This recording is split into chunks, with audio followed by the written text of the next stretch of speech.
All right, let me know when we're getting Welcome to Whiskey Wednesday, Wagner. without the whiskey. Whiskey Wednesday, where we've only drank whiskey like once or twice. Exactly. I am your co-host, Langley Thomas, and this Uh, is dun, dun, dun, dun, Eddie Jenkins. Eddie, what do you want to discuss today? I don't know. What have you been up to? I don't know. What have you been up to? What have you been doing? Work, I guess. Good podcast. I don't know. We can catch up and then we can go from there. And I feel like that's Viewers, how. what do we think that we should talk about today? I'm sorry. I'm sorry. We'll edit this part out. I'll edit this part out. Uh, dude, this is what it's all about, dude. It's what the listeners want. They want the raw, unfiltered. The raw, uncut. What I want to discuss, I don't know, dude. What do you want to talk about? What's been going on? What's been going on in LA? What have you been up to? Holy shit, dude. Sorry, that was geeking me out. I don't know. Nothing much, dude. Today has been my first official day of unemployment because the severance I got went through like February, so I'm officially unemployed as of today, which is two thumbs up. Are you signing up for unemployment checks? Yeah, I already did that, so I should have some of those coming in soon. So yeah, I'm just doing job apps. Honestly, dude, I've been like keeping creative thoughts like in like business journal that I've been keeping daily. So I've been thinking of like startup, like entrepreneurship ideas. And then nothing much yet. I'm just like doing that, trying to get back into like working out again because I'm like so skinny and beat right now. Mhm. And then that's pretty much all I have going on, dude. I've been getting really into pickleball lately, which is interesting. Dude, And that's pretty much my life. everyone is playing pickleball these days. It's on like podcasts, videos, like everyone is talking about pickleball. Dude, it's blowing up, dude. Where do you play it in New York, like in the winter? Do you have it in I like mean, gyms? I don't play, but um I went and played basketball with uh Couts and Harris and Hennigan at the Equinox in the Upper East Side, and Mm. in the middle of the day they have two basketball courts, and they used one of the courts and they set up like three pickleball courts, and people were like playing pickleball on there. um so there's that. I've heard, dude, in the West Village there's basketball courts that people set up pickleball courts, and I guess it's like it like you hear the ball and like the noise of like the rackets and stuff, and like the neighbors are getting like super pissed off, and there's like like not like riots, but like people are getting like Pickleball riots. really like angered by like how loud it is. So Oh, yeah, it's like sweeping the nation. Where do you play? dude, pickleball's sick. I play like there's a court there. I mean, there's multiple courts in LA. They're everywhere. There's multiple in West Hollywood, and I play at one like right off of Santa Monica Boulevard here. Mhm. Like literally like weekly, and Who it's do you pretty play with? cool. I usually play with Lexi and her sister, and we do the two of them versus me, and then yeah, it's pretty competitive. Although I whooped their ass last time because I am a big, strong, 150-pound man, and nothing makes me feel better than beating up on women half my size in sports. In sports, I'm glad you added that last one because What'd you say?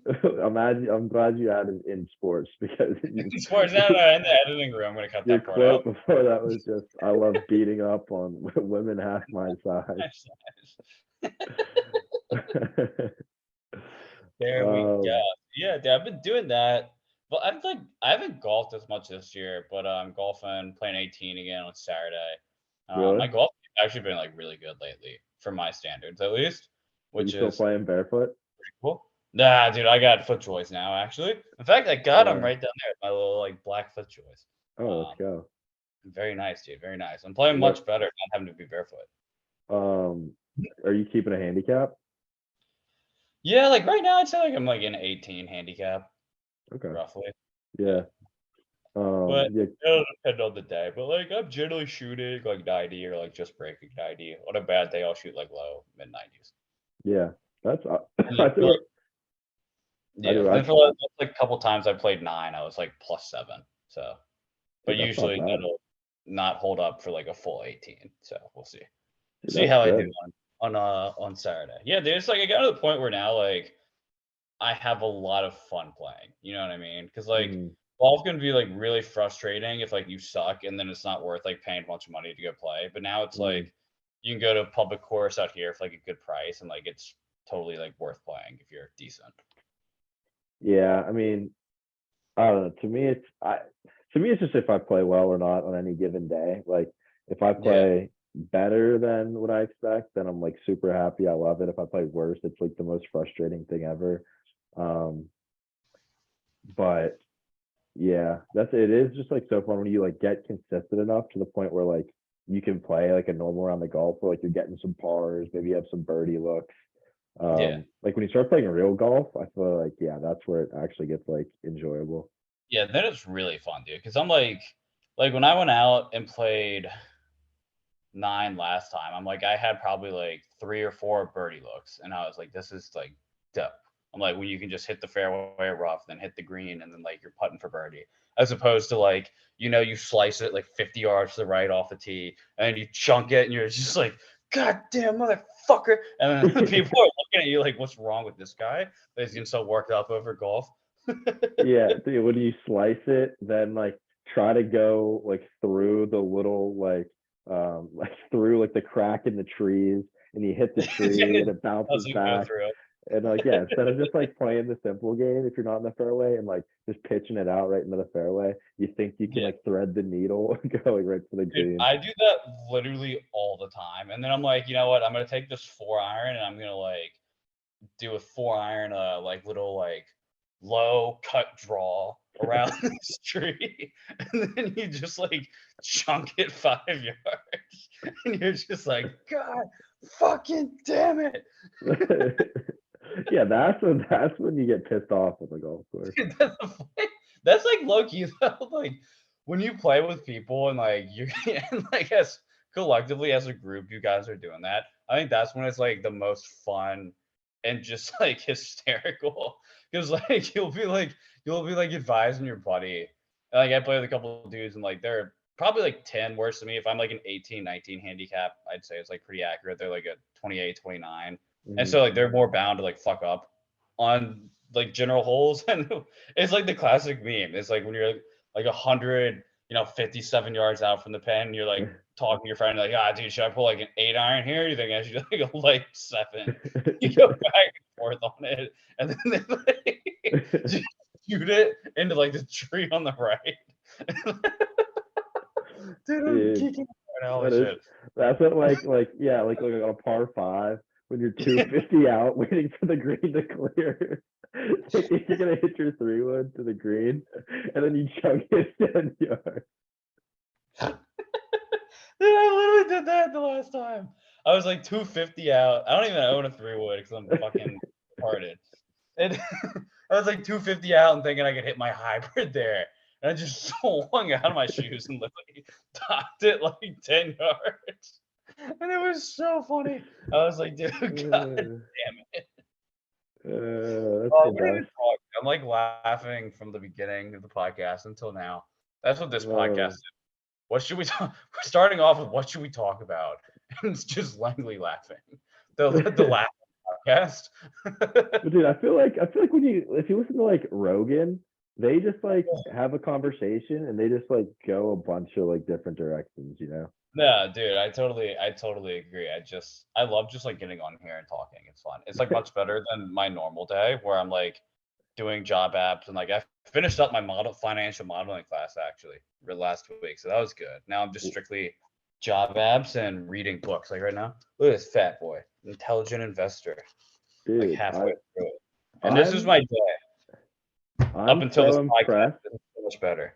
Dude, I'm very impressed by your like work ethic and commitment to like doing your financial modeling class, reading Intelligent Investor, like because I'm like sort of trying to do this stuff, but I don't know. I find it difficult to like consistently sit down and do it because I don't know. It doesn't like I want to, but it doesn't really like engage me, I guess. On the flip side, I'm so impressed with your ability to have a job. Well, I barely do anything throughout my my day, so I don't know if we can never really considered a job other Dude, than in I name feel that. only. I mean, I appreciate that though, dude. Like I've like really since not like right away out of college, I'd say since like probably like halfway through my assistant job out here, I feel like I've really like turned over a new leaf in terms of work ethic and just like trying to better myself. Mhm, But yeah, I don't know. I don't know. Definitely trying to do it and sticking with habits and shit, but we'll see mhm. how it goes. So far it hasn't done too well for me, but I think eventually we'll get it going. Yeah, I feel like, yeah, I don't know. For me, it's sort of like I feel like I've been through an interesting like arc where like I started my first project while I was working for the Tennessee Department of Labor, taking people's unemployment calls. That's why I'm interested in your unemployment process because Yeah. I have a lot of background in that. And then my next project was like super crazy and hectic. And now this one, I like barely do anything. And I realized believe it or not, it's kind of nice to not do anything.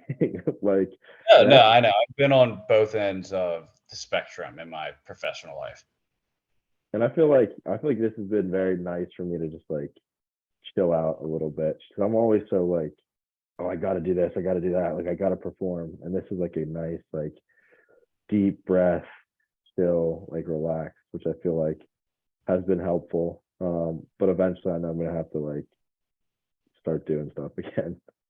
Yeah, no, dude, I get that. I mean, it's like you need breaks in like life with work. And like before this, like I joke about being like unemployed now, but like I was working like over 70 hours a week for like 8 months straight before Yeah. all the shit went down with my job. So I'm like, I know like I can relate to like both ends of the spectrum there. But like some of the good things about consulting is that your hours will like vary project to project. So it's not banking or private equity where you're just consistently going to be doing like, hours that make you want to jump out a window. It's like you can have Mhm. projects that are good little down periods and like you're not Yeah. having the 80 hours every week. Yeah. That's That's what one of I'm the things. trying. I'm like killing myself to try to like get a new job and shit. And then it's just, I don't know. I'm just sitting here. I'm like, I'm going to be wishing I could be unemployed again when I get my next like 75-hour a week finance job.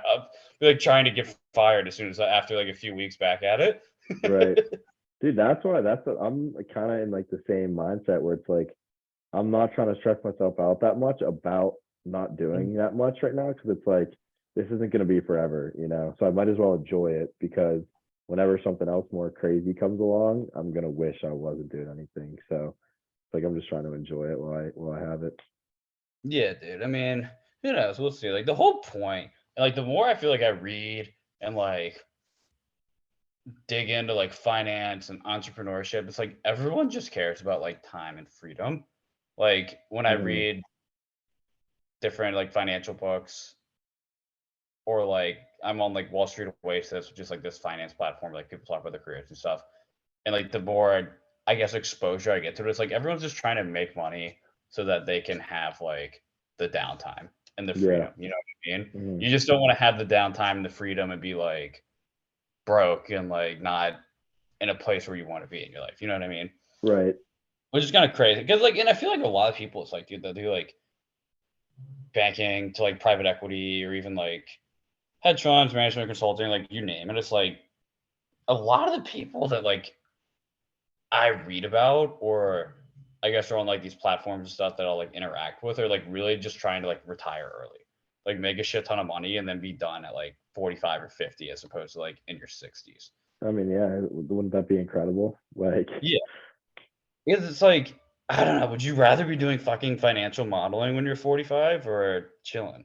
And granted, you wouldn't be doing modeling when you're 45. That would be a job for like an analyst, but you know what I mean? Would you rather be doing mm. stressful work or like golfing? But I feel like as you get up to that point too, like in a lot of the areas you talked about, like investment banking, like even like consulting too, like as you work up, it's more of like a sales role, you know, where it's like Yeah. you got to bring in new business, you got to bring in new clients to like, you know, in consulting, you know, pitch a project to, or in banking, like, you know, you got to sell someone's, you know, IPO or like whatever. Yeah. Dude, yeah.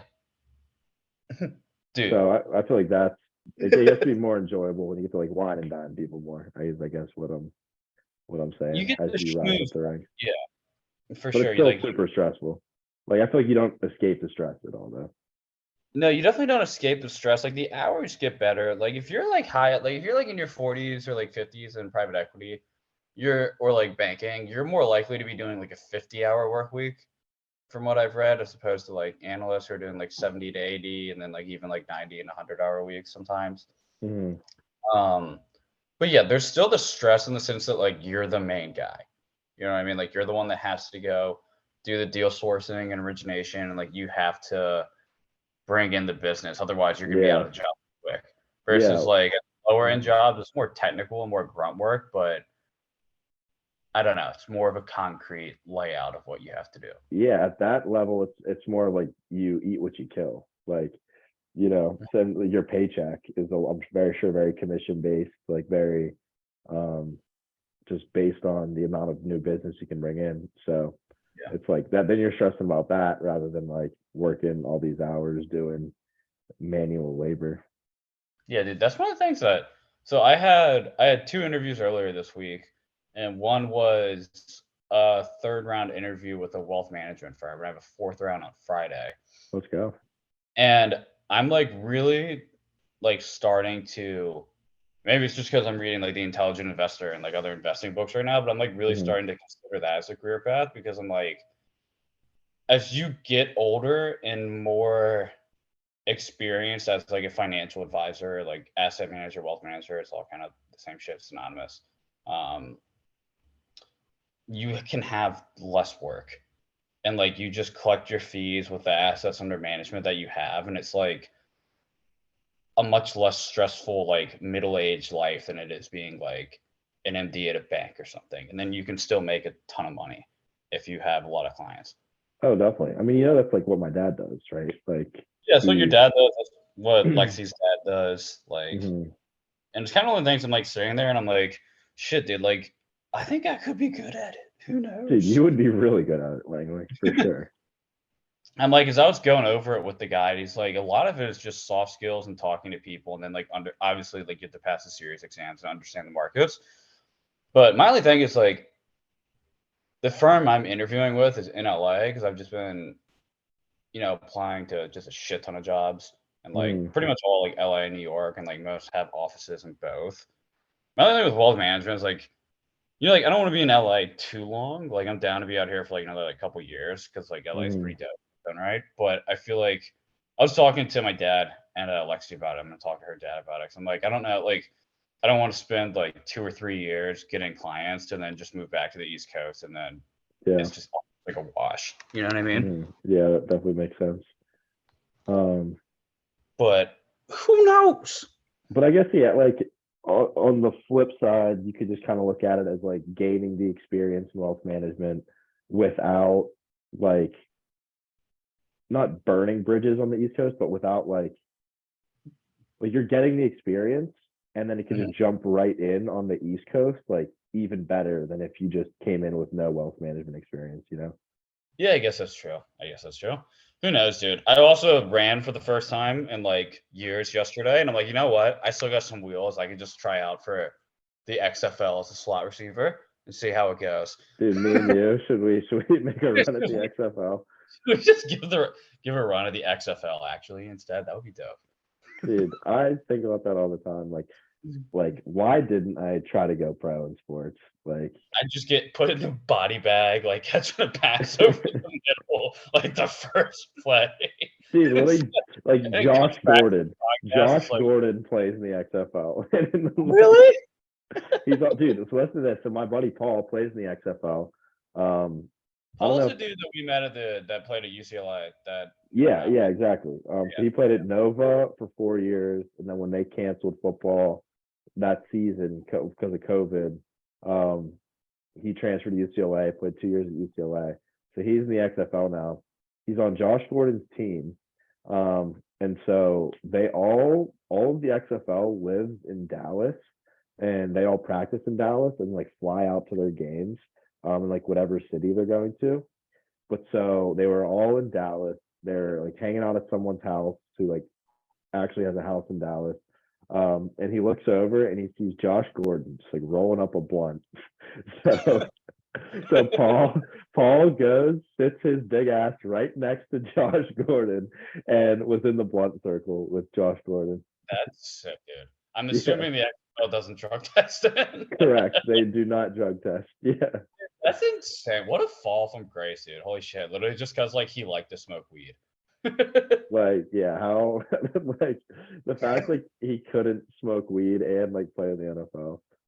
Dude, it's like so insane too. It's like in the dude, like we'll look back in like 20, 30 years, and weed will totally be like legal for consumption in the NFL as opposed to like opioids and shit for injuries, and be like, God damn, dude, some of those dudes just had their careers taken away from them for liking pot, which is just insane when you think about it. It really is. Like, Because I'm like, you got dudes like I remember my dad was a huge Redskins fan. I used to be big into on the NFL Network they would have a football life and they do like a 1 hour documentary on like different players and coaches. And I watched yeah, the Daryl Green one with my dad. And he was like the NFL's fastest man, like DB back in the 80s, like small dude. He was talking mhm, about how he like cracked a rib or something in a game and then they went and gave him just like a shot of fucking like what is it, like morphine or like some other like fucking like opioid painkiller at halftime. They went out and played. I'm like, yeah, dude, like you can't tell me that that's like we're like okay, that's fine. But if a dude is like sore after a game and smokes a J, that like, oh, dude, we yeah. don't have it here. Well, Like dude, think that's like, dude, that's like you see it this year with Mahomes on one leg, like then goes in at halftime, comes back out running around like nothing happened. yes. Like Like, I wonder what happened. Like yeah, they gave him a fucking shot in the ankle right before he went back out. dude, and so many guys get addicted to these painkillers too, and it like really messes with them long term. Dude, it's so much worse too. And like I'm not and like I don't even really smoke much weed at all anymore. But it's like well, I did last night, but I guess and Sunday. Maybe I still do. But I feel like I've toned it down a lot, minus the past 2 days.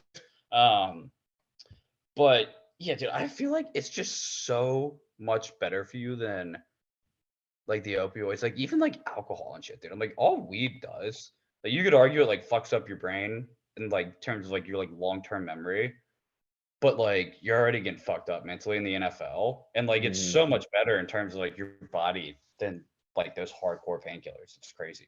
Yeah, um, yeah, it's. I think you're definitely right. We're gonna look back in 30 years and be like, what were they thinking? Like, how could it be? But I guess it's like that. It's gonna be like that for like putting people in jail too. With the amount of people in jail for like weed offenses and everything. Oh yeah. I think it's just gonna be like a culture wide thing where we look back and be like, what was everyone thinking? You know? Yeah, dude, it's insane, isn't it? Because like weed was so like demonized in like the early and like mid 1900s. I feel like by like our parents and our like grandparents' generations, and now that there's more research on it, people are like, wait a minute, this is like not bad. Well, have you But heard like, there's don't get like me wrong, like there's negative side effects to it, but it's not any worse than like drinking alcohol. well, I think it gets back to like a story that I've heard of like why it was put on like the federal like banned substance list Yeah. is like hemp was like going to be the product was going to like supersede however they make paper. They were going to make paper using hemp, and Hmm. the paper industry was like really distraught about that. So then they like waged this all out war against hemp, and they like said it was so bad for you and it's in like marijuana and it like is horrible for people. And then it got put on the federal like banned substance list. And since that day, like it's just the reputation for it has gotten worse and worse. But I think yeah, now people are like kind of finally realizing like, oh yeah, maybe it's really not that bad after all. Dude, that's like honestly crazy. Like for like the ways in which some things just get put down and then also like put up with certain things. It's like, because then you think about it too, and then it's like, but alcohol is like literally everyone drinks, but like alcohol like fucks up your liver and like Yeah, like does alcohol is like pretty things. bad for you, really. Like, I'm like, I could make it. I could very easily. I had this argument with Lexi the other day. I'm like, I could very easily make an argument that alcohol is worse for you than weed. Like weed is yeah, like, yeah, like weed if you smoke it, obviously, like not great for your lungs, but in moderation, I mean, it's not that bad, and it's better than like just like straight cigarettes or some shit. Mhm. And then like mentally like the only like negative effect, I guess, then it's like mentally speaking, it can like fuck up your memory a little bit, and then like that's still not even like conclusive yet that it does that. Versus like alcohol, like will give you liver cancer if you just like drink your whole life. It's crazy, dude. And alcohol can literally like kill you if you drink too much and then you If you give it a drink too night. much, yeah. No one's Yeah. ever died from a weed overdose. Like Yeah. you just get really, really hungry and eat 2 frozen pizzas like I did last night. Yeah, I thought I was gonna die on weed, but I didn't. Dude, that was so funny. To anyone watching this, I got Eddie high first time our freshman year of college. And it was so funny. Ed freaked the fuck out because he'd never been stoned, and I got him really high to a point where like even people that smoke weed might get like a little paranoid. And it was pretty hilarious. It was pretty funny. Dude, I've had such Describe bad that one. experiences with weed. I've had a couple good ones, but I feel like the bad ones have just overshadowed it. That time, sophomore year, winter break, I thought I was gonna die and it was horrible. And then when my mom found out that I bought a detox kit because I was gonna get drug tested for you know the story? I feel like wait, I You remember definitely this. do. What But was it was end of junior year of college. At this point, I didn't really smoke that much at all because of the previous times I thought I was gonna die. I was like, Yeah. yeah, I just don't really want to do this. But we like had a formal or something. And I like just took like a hit or something, like not even that much. But then that was the last day of school, and I didn't have an internship, and I was like, well, fuck, I gotta like get an internship.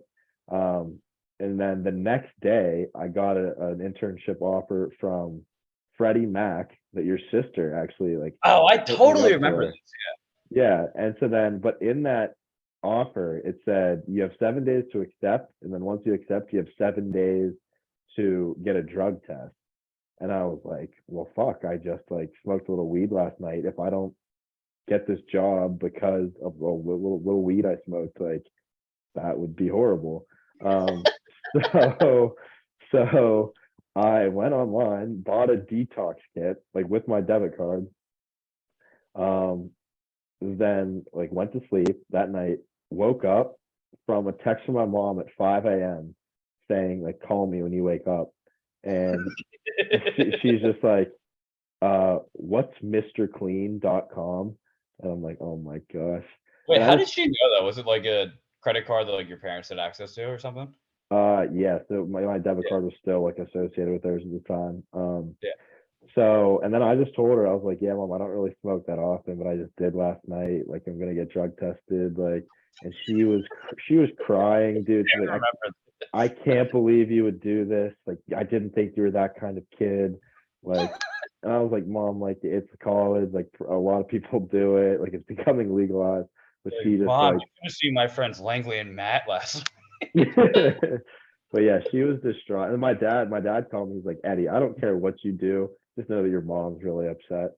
And I think from that point, but then the kicker is I still have that detox kit sitting in my apartment right now because I never used it because I ended up using that job offer to like leverage a job offer from Wasserman for my internship at the sports agency. And I never got drug tested, so it was all for naught. Oh yeah. But yeah, and I don't think from that point, I don't think I've smoked since. Um, Pretty sure I haven't. I don't know. Really? And how long ago was that? I mean, sophomore or no, junior year, that would have been 2019. So that was almost 4 years you haven't smoked weed. Yeah, pretty sure. I mean, maybe I've like taken a hit here or there. I don't really think so.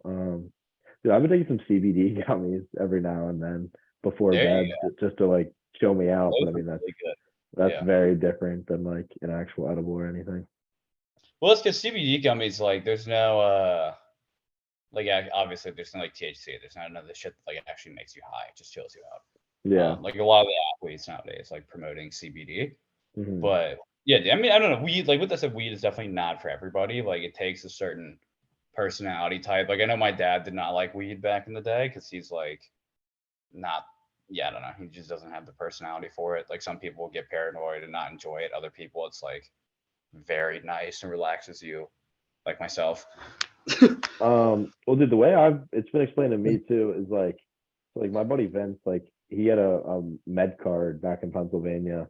Mhm. But he said basically you just have to get to the first 10 bad times and then like it's really nice after that. So he said like he would get really paranoid, but he just kept doing it, kept doing it, kept doing it. Then like basically a switch flipped and then he's like just really enjoyed it ever since. So I don't know if it's like that for everyone or what. Probably. I mean, I think if you did it more, you would maybe start to like it, just because like it's new. It's like anything else. You know what I mean? And like your body gets used to it. And then once you've been high, sure, like a dozen times, you're like, oh wait, the world's not ending. I'm just like stoned and like goofy. Yeah. And then you do it enough, and your personality eventually becomes me. uh yeah. I don't know. It's funny. Um All right, Ed. So what about March Madness? Is Pitt going to make it this year? Your team? I know they just lost to it, Notre. It was a bad loss. don't get me started on them, Langley. They've Mhm. had such a great season, such a great turnaround. They were projected to be last in the ACC. They Mhm. came into tonight first in the ACC with 2 games to go. If they would have won tonight, they would have won a share of the conference. They lose to Notre Dame, horrible loss. They have to go to Miami, who's ranked 16th right now on Saturday. If they win that, they win a share of the conference. If they lose that, they don't win anything, any part of the conference. And they're like they might not make the tournament. It's like it's Yeah. absurd. They're like not like a How can they be projected first in the loss ACC right now, and then there's a possibility they don't make the tournament? because the computers hate them. Like their net ranking is like 56th, even though they're ranked 25th in the country. Their net ranking is 56. Their Ken Palm ranking is like in the 50s. So they're not like a statistically very efficient team. Like they're not very good at defense. Like they're just sort of live by the three, die by the three. And for a lot of their games, they've like lived by the three. Um, so it's just so frustrating. Like if they somehow blow this and don't make the tournament, it would be like the biggest disappointment of all time. Yeah, dude, they can go to the Average Joe's tournament then. I have Yeah, a new idea for Dave Portnoy and Barstool. yeah. Do you want to explain your idea here, Langley? Yeah, so as everyone knows, I'm totally a creative genius. Not really. But I had an idea today when Ed and I were discussing what we would like to have this podcast be about, where we have a March Madness, but for average Joes. And everyone, is either in every guy or has a friend that's in like a men's rec league wherever they live, right? But then we take men's rec leagues and we have them have little local tournaments, and then they can do regional tournaments and national tournaments. And it's something that like Barstool Sports, like Dave Portnoy, like how they do rough and rowdy, and they just have like average ass motherfuckers come in and box each other. Like they could do that for like basketball leagues, and then you could gamble on it. And that would be the big thing. Yeah. It'd be more of like a gambling event than anything else. Just obviously you don't want to watch like this terrible basketball game, but being able to win like $1,000 on like Eddie or I like shooting a jump shot to win a game would be kind of funny. I don't know. I don't think it could work. You never know. I feel like it would be so easy to like fix it, you know. That's part of the fun though. um, Dude, I feel like Barstool could definitely do something like that. They do it for golf, basically. They have Yeah, the Barstool Classic for golf, where I think they have like 25 like local tournaments, and then the winners of each of those local tournaments go to one like national tournament, and they have like one winner from there. that's so funny, dude. Yeah, They can totally do that for basketball, the average Joe March Madness. I think it's a great idea. We need to get Dave Portnoy that on the is a really good idea. Because podcast. you said, I mean, dude, and what it would be, because like you can play a lot of basketball games in a given day, is like it would Oh, first be like for New York, for example, say you have like a West Village, East Village, Flatiron, Hell's Kitchen, like Midtown, Upper East Side, Upper West Side, like every neighborhood has a tournament. And then you'd mhm. have like each borough, like Manhattan, Brooklyn, like then like they have like a winner, and then you have like a New York City winner, then you have like a New York State winner, then you have like Yeah. the national. And you could get that done in the time like the March Madness tournament is going on for sure. I think you totally could. I think you Yeah. totally could. And don't forget, you can gamble on it. That's got to be the thing. Yeah, that's got to be part of it. That's got to be the things that you can gamble on it. And then that's how Barstool makes all their money because they just fix the games and then they make the money off of people. Yeah, I think the legislation behind that would be tough to get passed. There's definitely ways around it though. There's got to be. And you can have those. All the games that collects the cash bets. Yeah, it'd be like 50-50s, but like 50-50s based on like who wins and like who doesn't. You just have like literally like a box that like you put your cash in before the game starts for like each team, and they just give it out to people afterwards. Yeah. Langley, we have 2 minutes left here. I want to get your thoughts on have you been following the Murdaugh trial? What was that? Have you been following the Murdaugh trial? No, not really. The dude from South Carolina who like killed his son and wife, and it's like been major news. There's a Netflix documentary. Not at all, no. Dude, you should watch the Netflix documentary. It's from this family lived in Hampton County, Okay, yeah. like Beacon, I think, or Beaufort. No, not Beacon. Beaufort, yeah. Dude, that's like not too far from Charleston, yeah. Yeah. They were like a pretty well-known family in the area. Like they're for like 3 generations, they've been this like super rich, wealthy, powerful family. And just watch the Netflix documentary because like, dude, some crazy shit had happened like a couple of years ago that like brought this family in attention, and then just like shit spiraled and spiraled. So I was wondering if you had any thoughts on it, but yeah, I think a pretty big story. That could be the whole next podcast. It's just me talking about Dude, it should be because I just watched this, so I'd be very curious to hear your thoughts, being it's from the area somewhat. Or we can begin with the real premise of the podcast is, and it could just be me illegally streaming it via the podcast. Dude, that would be so good. We could do, dude. There's definitely a way we could do. I don't know what they call those, but like when have you ever seen like Cody Ko when like he like a reaction video or something? Yeah, reaction video. Yeah, if we just pulled that up and then a reaction video to it. No, I love it. It's like our podcast is just like an all-in-one streaming service. Yeah. Just literally like the 2 of us split screen and then like whatever we want to watch just screened on the podcast. Some nights we don't even talk. We just set up the computer and set up like a movie. We like do chores. It's like me like folding my laundry on my